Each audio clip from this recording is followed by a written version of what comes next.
I've waited 13 years for adherence to be an important issue. In 2003, when I first got somebody's attention, they looked at me like I was crazy. It was just a matter of, doctors would say to us when we would share with them that their patient was non-adherent, it's not my problem, it's not my fault, it's the patient's. We told them what to do. So when Becky talks about the power of persuasion, I would actually say it's the power of the relationship.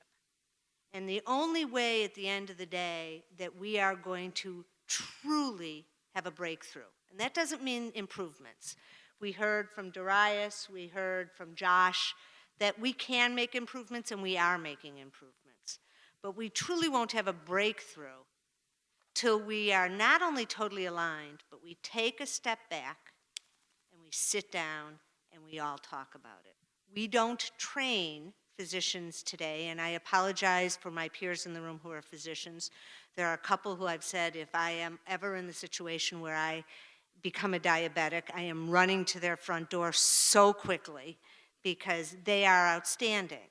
But I would argue we do not train our physicians to have the conversations around adherence.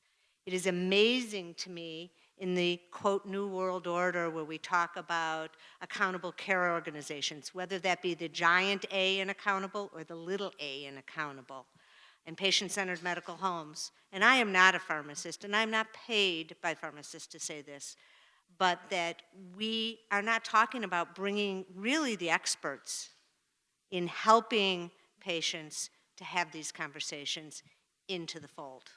So I think one of the things we really have to do is to start to think of who are the right people to have the conversations, how is the time to do it, when is the time to do it.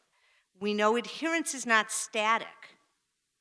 The identifier of why somebody is non-adherent, and I think Becky, talking from the patient's point of view, was very articulate. And there are, if you are a bundler, there are about 6 reasons. If you are a splitter, there are about 30 reasons for non-adherence. But if I have a barrier of one thing today, that barrier may be very, very different tomorrow. And so I think it is an ongoing conversation. We have to start talking again. We always concentrate, and I get concerned that we concentrate on cost as the #1 barrier. So we've lowered costs. Some of you know I've done a lot of work in value-based insurance design. Mark, I said insurance design, that's for you, babe. We've been arguing what the title is for years.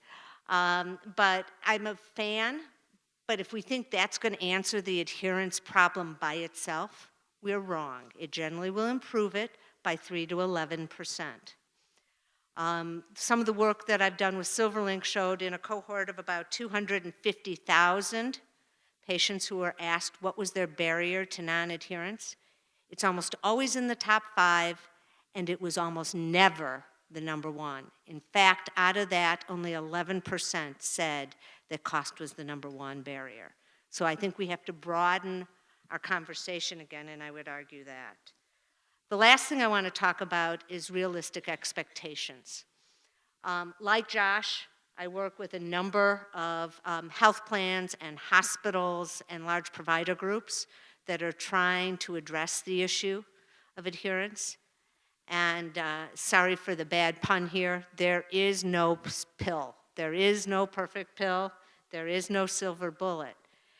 If we take a lesson from the marketing world, from retail marketing, if they see a 1% improvement or increase, they're thrilled.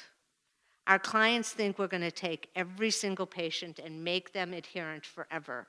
And that, by the way, this is going to take the total healthcare costs down to nothing. So I would argue we have to be realistic. We have to be fluid in our understanding. We have to educate, re-educate, and re-educate. And we have to continue to communicate. Thank you.